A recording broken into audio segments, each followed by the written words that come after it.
우리 함께 인사할까요? 당신 하나님의 자녀입니다. 함께 다시 한번 우리 스스로 한번 고백해 볼까요? 주님 사랑합니다.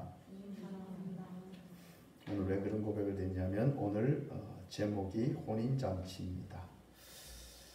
혼인잔치. 천국에서 우리 주님과 함께 영원히 살기 전에 여러분들 결혼을 하게 되면 혼인잔치를 하게 되지요.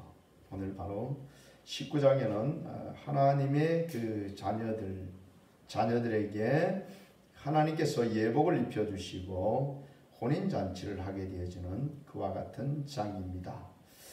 말씀을 보게 되면 이일 후에 내가 들으니 하늘에 허다한 무리의 큰 음성 같은 것이 이르되 할렐루야 구원과 영광과 능력이 우리 하나님께 있도다. 그의 심판은 참되고 의로운지라. 음행으로 땅을 더럽게 한 큰 음녀를 심판하사 자기 종들의 피를 그 음녀의 손에서 갚으셨도다. 그래서 우리가 전 시간에 함께 나누었던 큰 음녀가 살고 있던 바벨론 성, 다시 말하면 하나님이 없는 온통 하나님을 대적하기 위해서 지금도 혈안이 되어졌고 서로 힘을 합쳐서 하나님을 대적하려고 하는 그 적그리스도의 세력들, 또 그들이 누리고 있는 이 세상의 것을 우리가 하나님이 심판하시는 것을 보았습니다. 오늘도 바로 하나님의 그 능력, 하나님의 구원, 하나님의 영광, 하나님은 영광 받으시기 합당하신 분이고 그분은 모든 것을 심판하시는 분이시지요. 결국 그 하나님의 심판이 참되고 어려운지라 라고 말하고 있습니다. 하나님이 음녀를 또한 바벨론을, 큰 성 바벨론을 심판하는 것은 참되고 의로운 것이다, 당연한 것이다, 사필귀정이다, 뭐 이런 말입니다.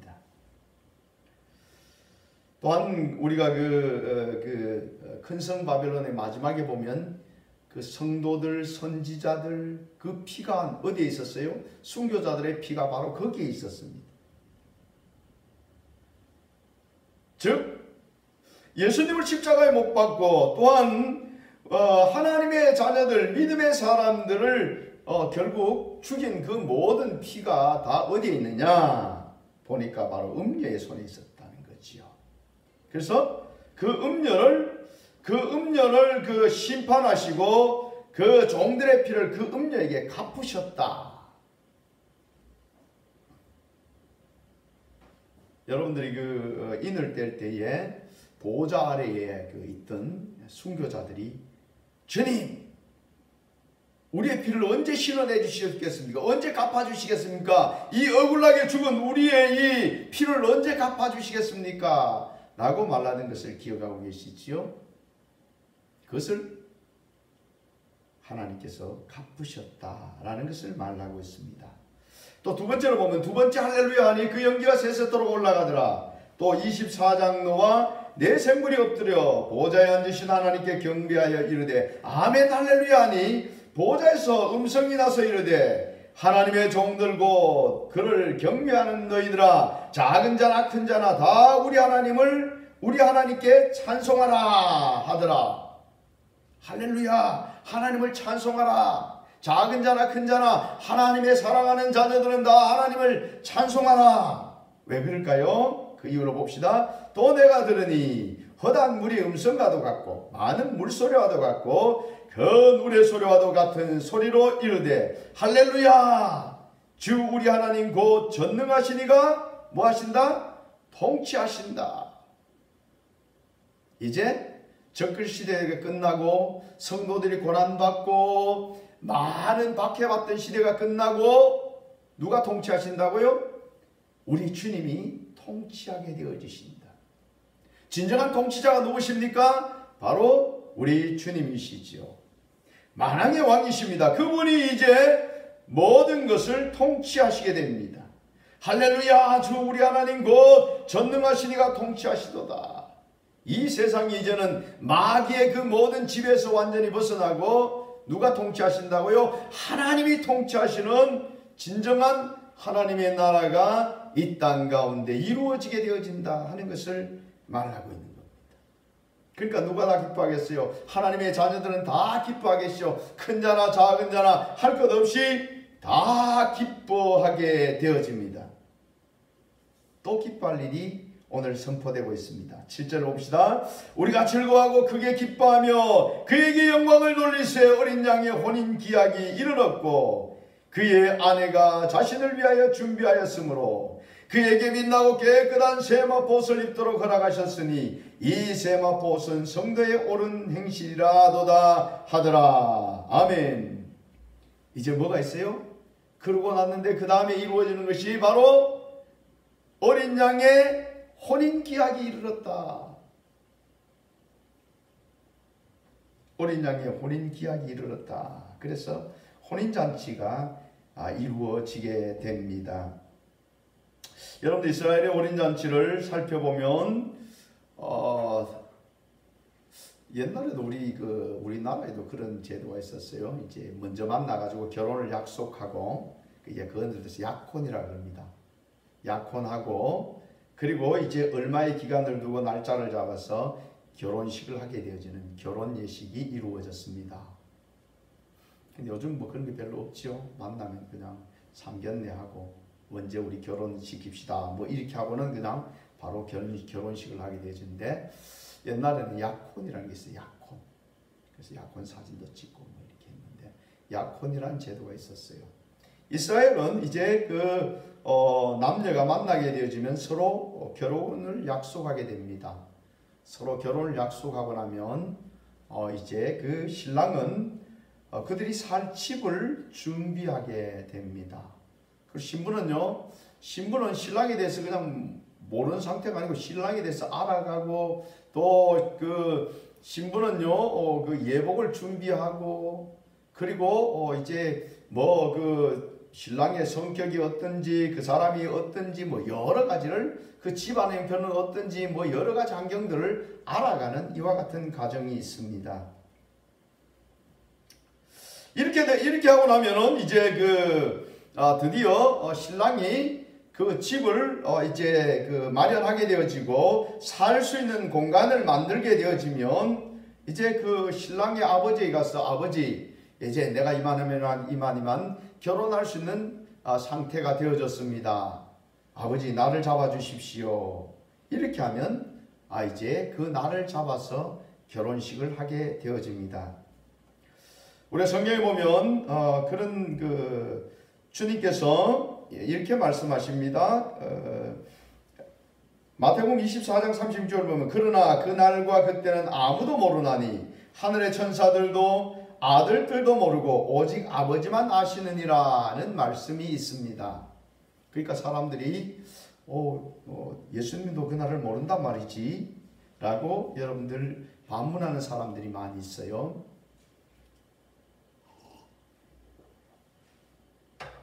왜 그날을 아버지만 아실까요? 천사들도 모른다라고 말하고 있고 아들도 모르고 아버지만 아신다라고 말하고 있지 않습니까? 제가 방금 설명을 드렸습니다. 아들이 집을 다 짓고 나면 매달 며칠이라고 정해진 게 아니고 아들이 다 집을 짓고 그들이 살 공간을 만들고 나면 이제 아들이 아버지를 찾아갑니다. 아버지 이렇게 다 준비되었습니다. 우리 언제 결혼식 할까요? 그러면 아버지가 그래 다 준비되었어? 그러면 지금부터 10일 후에 너희들이 결혼식을 하자. 그러면 뭐가 정해져요? 결혼식 할 날짜가 정해지는 겁니다. 즉 주님이 이 땅에 오실 날이 정해지는데 그건 누가 정한다 말이죠? 아버지가 정하신다 그 말입니다. 그러면 지금은 우리 주님이 초림하셔서 우리와 이제 결혼하기로 약속하시고 다시 주님은 이제 올라가셨어요. 그러면서 요한복음 14장 1절 이후로 보면 이렇게 말합니다. 너희는 마음에 근심하지 말라. 하나님을 믿으니 또 나를 믿으라. 내 아버지 집에 거할 것이 많도다. 그렇지 않으면 너희에게 일렀으리라. 내가 너희를 위하여 거처를 예비하러 가노니 가서 너희를 위하여 거처를 예비하면 내가 다시 와서 너희를 내게로 영접하여 나 있는 곳에 너희도 있게 하리라. 아멘. 주님께서 주님께서 이제 어떻게 하셨어요? 내가 거처를 준비하러 간다라고 말씀하셨습니다. 내가 거처를 준비하러 간다. 내가 너희들이 거할 집을 준비하러 간다. 그러면 주님께서 집을 다 준비하시면 하나님께 가서 하나님 아버지, 이제 우리가 결혼식을 해야 되겠는데 언제 할까요? 그날이 언제예요? 주님이 재림하시는 날이다, 그 말입니다. 주님이 이 땅 가운데 바로 우리가 거할 그 처소를 준비하시고 재림하십니다. 또 한 가지는 신부가 어떻게 해야 될까요? 신부가 자기를 단장을 다 해야 돼요. 자기를 준비를 해야 됩니다. 여러분 오늘 말씀해 보면 그렇게 기록하고 있지 않습니까? 신부가 어떻게 했어요? 신부가 바로 단장을 했다라고 말하고 있지 않습니까? 그래서 혼인기약이 이르러서 그 아내가 자신을 어떻게 했다고요? 준비하였으므로, 즉 주님께서 우리 거할 처소도 준비되어야 되고, 또 신부가 어떻게 돼요? 그 아내가 어떻게 됐다고요? 자신을 준비하였으므로 라고 말씀하고 있습니다. 그러니까 마지막 종말은 어떻게 이루어진다고요? 아내가 준비되어야 되고, 또 신랑은 어떻게 해요? 신랑은 그 처소를 다 준비하고 아버지께 허락을 받아서 이제 마지막 결혼식장으로 들어가게 되는 모습입니다. 이 혼인 예식이 거행되어진다, 혼인의 기약이 이르렀다는 말은 신랑도 준비되어졌고 그 아내도 준비되어졌다 하는 것을 말하고 있습니다. 그때가 언제일까요? 주님께서 진행하시기를 원하고 또 이루어 가시는 그때가 지금 곧 가까워져 가고 있다 하는 것을 알게 됩니다. 여러 징조들을 보면 너무너무 가까워져 가고 있다는 것을 우리는 알게 됩니다.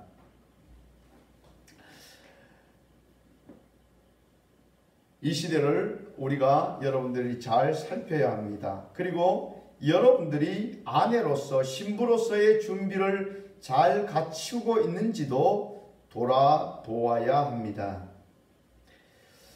성경에는 여러분들 마태복음 22장으로 가보면 그 혼인잔치에 대해서 잘 또 기록하고 있습니다. 마태복음 22장 1절 이후를 제가 봉독하면서 설명을 드리겠습니다. 예수께서 다시 비유로 대답하여 이르시되 천국은 마치 자기 아들을 위하여 혼인잔치를 베푼 어떤 임금과 같으니 라고 말해서 천국을 설명하면서 마지막 때에 예수님께서 이 땅 가운데 오실 그 아들의 혼인잔치에 대해서 말하고 있습니다.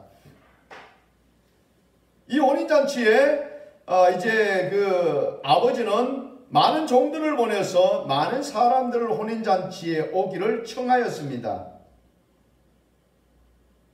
그리고는 혼인잔치를 다 준비하고 종들을 보내어서 혼인잔치에 오소서라고 청하지요. 그랬더니만은 5절 보면 그들이 돌아보지도 않고 한 사람은 자기 밭으로 한 사람은 자기 사업으로 가고 그 남은 자들은 종들을 잡아 모욕하고 죽이니 라고 기록하고 있습니다. 아니 잔치에 오라고. 이 잔치는 여러분들 그 세상 잔치하고 다르지요?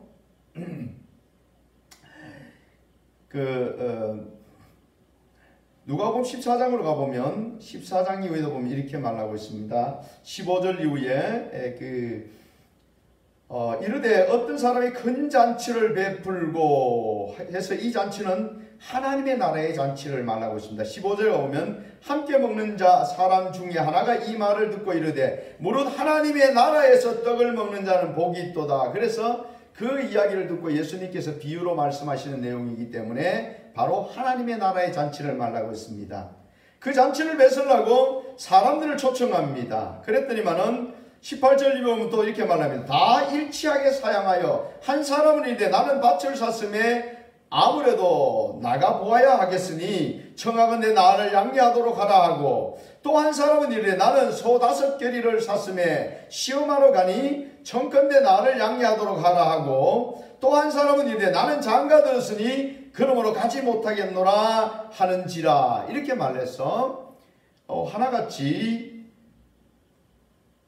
혼인잔치, 다시 말하면 천국의 잔치에 초청을 하니까 하나같이 다 뭐라고요? 나는 밭을 샀습니다. 나는 5겨리의 소를 샀습니다. 나는 사업차 바쁩니다. 나는 오늘 장가들 들었으니까 나는 갈 수 없습니다. 라고 말하고 있는 모습을 보게 됩니다. 하나같이 천국 잔치에 참여하라고 말하는데 뭐라고 말하고 있습니까? 나는 세상 일에 바빠서 갈 수 없습니다. 라고 말하고 있습니다. 천국 가자고 말하니까 나는 지금 바빠서 안 된다고. 지금 나는 사업이 바빠요. 오늘 사업이 바쁜데 무슨 주일날 예배 드리러 갑니까? 지금 내가 돈 벌기에 바쁩니다. 또 나는 내가 결혼해야 되니까 나는 결혼해야 되니까 그 잔치에 참석할 수 없습니다. 나는 소를 샀습니다. 소를 샀으니까 내가 소가 얼마나 좋은지 가서 밭을 갈아봐야 되겠습니다. 라고 말하고 있는 것을 보게 됩니다. 그래서 그 사람들은 하나도 천국 잔치에 참여하지 못했다. 또 마태복음 그 22장에서는 임금이 노하여 군대를 보내어 그 살인한 자들을 진멸하고 그 동네를 불사르고 이에 종들에게 이르되 혼인잔치는 준비되었으나 청한 사람들은 합당하지 아니하니 라고 말해서 그 미리 청해진 사람은 하나도 어떻게 들어가지 못했다. 그 이유가 뭐라고요? 그 이유가 뭐라고요? 세상 일에 바빴어. 지금도 여러분들 사람들이 다 지금 보이지 않는 천국 얘기를 한다고. 천국과 지옥이 있느냐고. 그 잔치. 그것보다도 지금 내가 이 세상 살아가는 게 바쁘다고. 다들 이렇게 핑계하는 모습을 많이 보게 됩니다. 하나님의 자녀들이라고 말하는 사람들 중에서도 이렇게 핑계하는 사람들이 너무너무 많다 하는 것을 우리는 기억하셔야 합니다. 무엇이 더 중요한지도 잊어버린 겁니다. 하나같이 이 세상의 삶에 매여 있는 것을 보게 됩니다. 여러분들은 혹시 여러분의 삶 속에서 주님이 말씀하시는 천국보다도 이 세상의 것을 쫓아서 분주하게 살아가고 있지는 않는지 자신들을 돌아보아야 합니다. 이 복된 자리에 주님의 천국잔치에 참여하라고 말하는데도 불구하고 나는 바빠요. 주의 일을 좀 하자고 그러면 나는 바빠요. 바빠서 주의 일을 할 수가 없어요. 내가 좀 짬이 나거든. 내가 좀 시간이 되거든. 주의 일을 하지요. 이렇게 말하시는 분들이 너무너무 많이 계십니다. 어느 것이 더 중요하단 말입니까? 천국 잔치가 더 중요하단 말입니까? 아니면 내 삶이 더 중요하다는 말입니까? 여러분의 진정한 삶의 자리가 어디인지 우리는 이 천국 잔치를 보면서 바로 알아야 합니다. 예수님께서 이 땅 가운데 계실 때에 우리에게 말씀해 주셨습니다. 내가 너희에게 이르노니 속히 그 원한을 풀어주라. 그러나 인자가 올 때에 세상에 믿음을 보겠느냐라고 말씀하셨습니다. 인자가 올 때에 믿음을 보겠느냐, 믿음을 가지고 있는 사람이 얼마나 되겠느냐라고 이 시대를 향해서 주님은 말씀하고 계십니다. 너무나 아름다운 것, 너무나 아름다운 혼인잔치, 주님과 만남의 자리, 영원한 천국을 우리에게 배설하시고 우리에게 그곳에 참여하라고 말하는데도 불구하고 예수 믿는다는 사람들 중에서 그곳에 가기를 거절하는 사람들이 얼마나 많은지 모릅니다.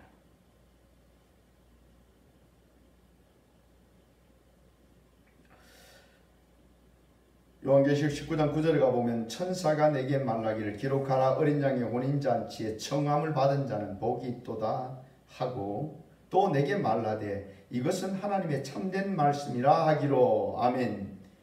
혼인잔치에 청함을 받은 자가 복이 있다 그렇게 말합니다. 여러분들이 이 시간도 주님 앞에 청함을 받아서 이 잔치의 자리에 참여한 자가 복이 있다 그 말씀입니다. 여러분들은 주님 앞에 청함을 받은 줄 믿습니다. 마태복음 22장 14절에는 청함을 받은 자는 많되 택함을 입은 자는 적으니라 라고 기록하고 있는 것을 보게 됩니다. 청함 받은 사람은 많은데 택함 받은 사람, 교회에 많은 사람이 앉아 있는 것 같은데 구원 받은 사람, 택함 받은 사람은 많다 적다? 적다라고 우리에게 경고해 주고 있습니다. 택함 받은 자가 적다.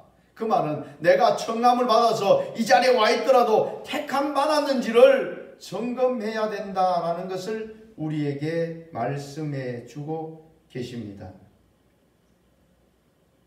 여러분들은 택함 받은 자요, 구원 받은 자가 맞습니까? 아멘.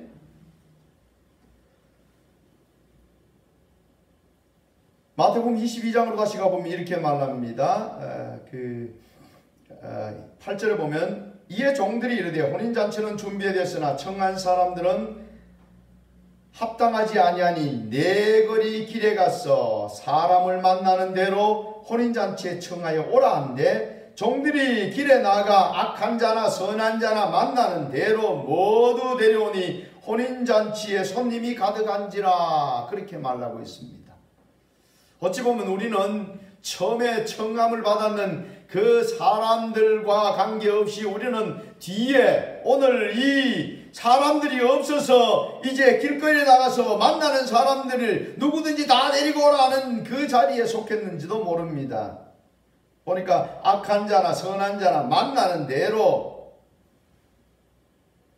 마가복음에 가면 또 누가복음에 가면 심지어는 온전치 못한 그런 사람들, 장애인들도 다 데리고 오라 그렇게 말하고 있는 것을 보게 됩니다. 요즘 여러분들 우리가 장애인은 서로 조금 우리와 다른 사람이다. 누구든지 장애인이 될 수 있다. 그런 생각을 가지고 여러분들 잘 이렇게 보호도 되어지고 또 배려도 하고 이런 모습이죠. 근데 옛날에는 여러분들 이 장애인들은 상당히 홀대를 받던 그와 같은 모습입니다. 여러분 어릴 때를 상상해 보면 그 장애를 가진 사람들이 놀림거리였고 그 사람들은 그게 자기의 수치로 생각하고 굉장히 그 사람들은 참 어디 어울리지도 못하고 굉장히 어려운 시기를 살았습니다. 근데 주님께서는 오늘 악한 자나 선한 자나 장애인이나 할 것 없이 모두를 만나는 자마다 다 데리고 오라 라고 말해서 그들이 다 그 잔치 자리에 참여한 겁니다.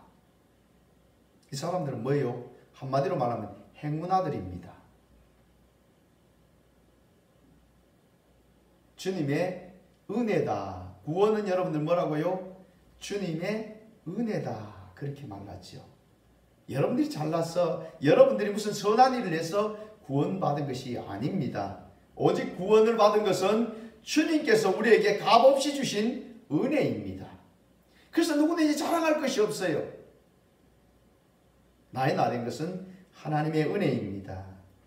이렇게 고백하는 것이 아주 당연한 일입니다. 이렇게 많은 사람들이 모여왔고 혼인잔치는 손님들로 가득했습니다. 그때였습니다. 임금님이 들어오시면서 사람들을 살펴봅니다. 그때 임금님이 어떤 사람을 향해서 화를 내고 계십니다. 그 사람이 누구냐면 바로 예복을 입지 않는 사람이었습니다. 잔치 자리에 왔는데 예복을 입지 않고 있었어요. 그러니 이 임금님이 화를 내면서 이렇게 말합니다. 이런데 친구이 어찌하여 예복을 입지 않고 여기에 들어왔느냐 하니 그가 아무 말도 못하거늘.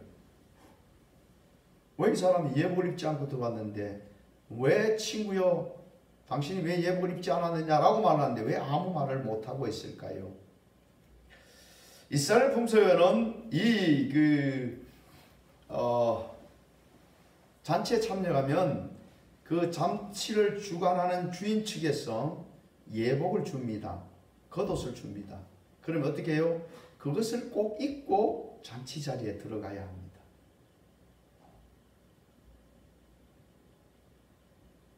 예복을 주면 예복을 입고 잔치 자리에 참여. 그게 예입니다. 근데 예복을 입지 않고 그 자리에 있는 자는 기본적으로 예의를 갖추지 않는 자입니다. 이 예복은 굉장히 중요합니다. 여러분들이 계시록 19장에서도 지금 계속해서 신부에게 예복을 주는 모습을 보지요. 예복을 받았는데 예복을 입지 않았어요.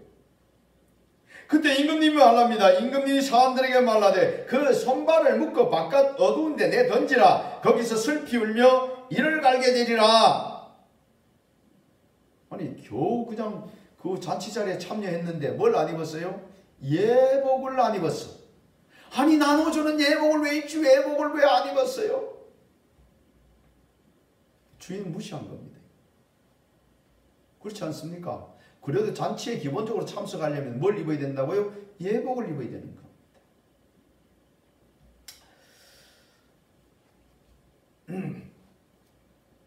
요한계시록 19장 8절을 우리가 같이 한번 봉독합시다. 시작. 그에게 빛나고 깨끗한 세마포 옷을 입도록 허락하셨으니 이 세마포 옷은 성도의 옳은 행실이라 이로다. 아멘.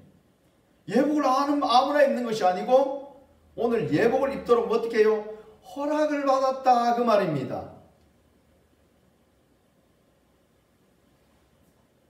그냥 막 입는 게 아니고 그 잔치에 참여하도록 그 잔치에 그 예복을 입도록 어떻게 했어요? 허락을 받았다 그런 말입니다. 그에게 빛나고 깨끗한 세마포옷을 입도록 허락하셨으니 그 주관자가 누구란 말입니까? 주님이시다 그 말입니다. 그 말은 이 사람을 내 신부로 인정한다 그런 말입니다. 그 예복이 뭐였습니까? 그 세마포옷은 성도의 옳은 행실이다.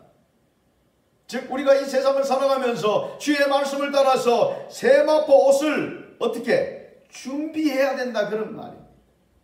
신부가 예복을 준비해야 됩니다. 입는 것은 누가 허락한단 말이요? 신랑이 허락을 해야 됩니다. 그냥 내가 신부할 거야 그리고 아무나 예복 그냥 입고 와서 나 신부할 거예요 그런다고 신부가 되는 게 아닙니다. 신랑이 사랑하는 사람에게 예복을 입게 하고 그로 하여금 당신은 나의 신부요 당신은 나의 아내요 이래야 결혼식이 성립이 되는 겁니다. 아무리 지나가는 어떤 아가씨가 있다고 해서 그 아가씨 그냥 드레스만 입혀가지고 데려오면 신부가 됩니까? 안 됩니까? 안 됩니다. 그런 결혼식이 어디 있어요? 그죠? 사랑하는 사람에게 그가 성실히 옳은 그가 하나님의 말씀을 따라 옳은 행실을 따라서 예복을 준비해두면 신랑 되신 주님께서 우리를 보시고 너 내 신부야 이러며 말씀하시면서 예복을 입게 하시는 겁니다. 여러분들이 신부의 자리, 이 주님의 아내 되는 자리, 예복을 입기를 허락받는 자리에 있기를 주의 이름으로 축복합니다.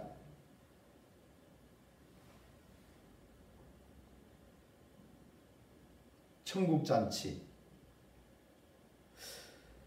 주님께서 이제 재림하시면서 하나님의 사랑하는 자녀들을 이제 만나시고 그들에게 오늘 그 아내로서 깨끗한 예복 세마포 옷을 입게 하시고 주님과 함께 혼인 예식을 하게 되어지는 주님이 다시 오실 때에 이와 같은 아름다운, 우리에게 정말 행복하고 복된 그런 자리가 예비되어지고 있습니다. 많은 믿음의 사람들이 있는 것 같은데, 그러나 이 자리에 참여하는 자는 극히 드물다. 청함을 받은 자는 많이 있었습니다. 그러나 각각 자기의 길로 밭을 사고 사업을 하고 또 장가를 들고 그 소를 사서 밭을 갈러 세상으로 분주한 사람은 주님의 이 천국의 잔치에 참여할 수가 없다는 것을 여러분들은 이 시간 반드시 기억하셔야 됩니다. 세상 사람들이 얼마나 분주한지, 사람들이요 얼마나 세상이 살기 좋다고 세상 것을 쫓아서 뭐 맛있는 어느 식당에 뭐 맛있는 게 있다면 막 몇 사람이 타고 그냥 그 멀리까지도 가면서도 하나님의 정작 하나님의 나라에 천국에 예비되는 이 언약이 어린 양의 잔치에 참여하라고 말하는 곳에서는 가기를 싫어하는 모습을 보게 됩니다. 세상 사람들과 동일하게 믿음의 사람들도 이와 같은 모습으로 살아가는 사람들이 얼마나 많은지 모릅니다. 교회에서 자기들이 좋아하는 어떤 행사를 한다 그러면 사람들이 다 안 빠진대요. 남전도에서 우리 이번에 등산 갑시다. 그러면 다들 참여한다.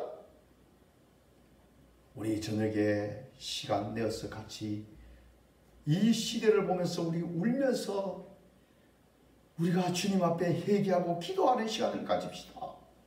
와보면 썰렁하게 그냥 썰렁하게 몇 사람은 그냥 임원들만 이렇게 앉아가지고 다들 막 물으면 예 저는 오늘 바쁜 일이 있어요. 오늘 바쁜 일이 있어요. 오늘 회사에 뭘 해야 돼요. 오늘 뭘 해야 돼요.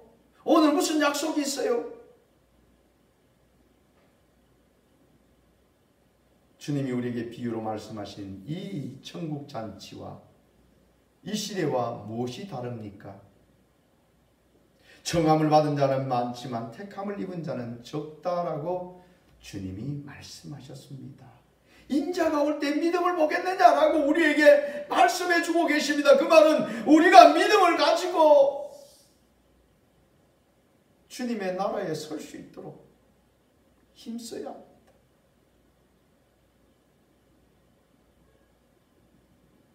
여러분의 삶 속에 세상 사람들, 여러분의 주변에 있는 사람들은 그렇게 산다 할지라도 우리는 우리의 믿음을 지켜야 합니다. 날마다 우리의 예복을 아름답게 만들어야 합니다. 주님이 오셔서 정말 아름답구나. 내 신부야 예복을 입어라.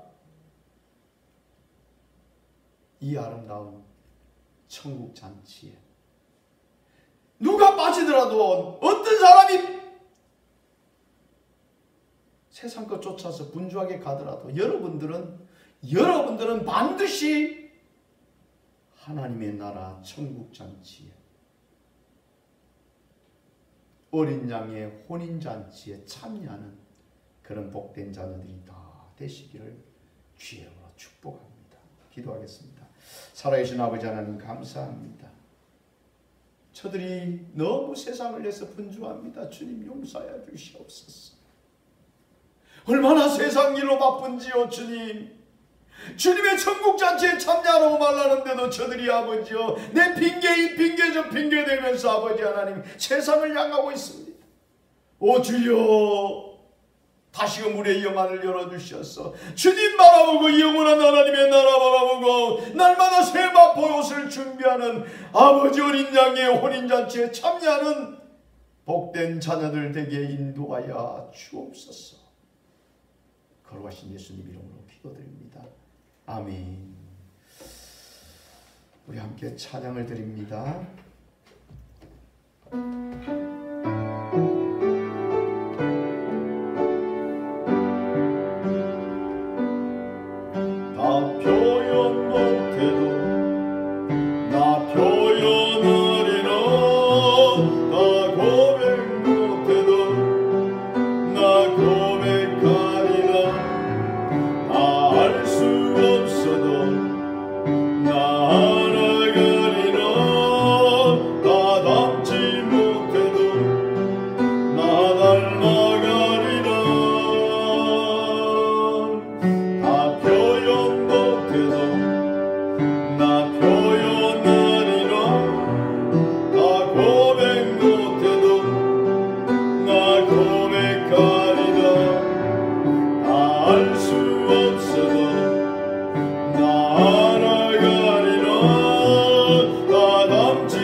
나를 사랑하시고 나를 주님의 그 잔치에 참여하라고 말씀하십니다. 주님 세상 사랑하지 않으고 주님 따라가기를 원합니다. 세상이 어떠하든 간에 나는 오직 주님 바라보며 영원한 아버지 날 향해서 나아가겠습니다 하고 함께 통성으로 기도합니다. 아버지 저들이 주님 따라가기를 원합니다. 저는 세상을 향하여 분주하던 사람들이 이제 멈추게 하시고 이제 돌아서서 주를 향해 나아가기를 원합니다. 주여 주여 주여 주여 서지고 없어질 아버지 세상도 쫓아 행하지 아니하고 영원한 아버지 날 향해 나아가기를 원합니다. 연약한 믿음들을 강하게 하여 주시옵소서. 성령의 충만함으로 진리를 알게 하시고 주님의 나라를 알아볼 수 있는 눈을 열어 주님 앞에 나아가는 복된 걸음 되어질 수 있도록 성령님이 여자들을 붙잡아 주옵소서. 회복의 역사를 주시옵소서. 주를 바라보게 하여 주시옵소서. 날마다 아버지 주님과 동행하며 주님 사랑함을 고백하며 주님께 나아갈 수 있는 우리의 걸음들이 되어질 수 있도록 성령 하나님여 인도하여 주옵소서. 거룩하신 예수님 이름으로 기도드립니다. 아멘.